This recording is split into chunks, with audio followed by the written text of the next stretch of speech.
გაციება, გრიპი და ინფექციები ორსულობის დროს. როგორ ვიმკურნალოთ? ორსულობის დროს დედის იმუნიტეტი ქვეიქდება.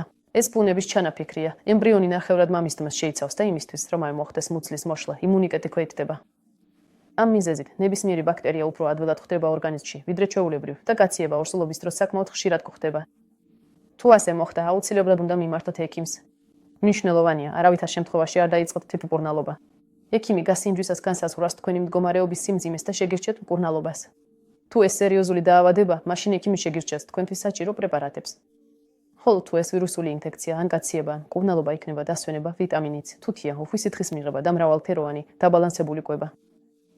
ყველაზე მთავარი, არ დანიშნათ მკურნალობა საკუთარ თავს, რადგანაც ერთი შეხედვით უნებელმა ბალახებმა ან ბადებმა შეიძლება გამოუსწორებელი ზიანი მიაყენოს ბავშვს.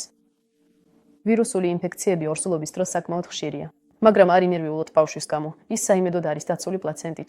მთავარია, თქვენ აღიდგინოთ ჯანმრთელობა.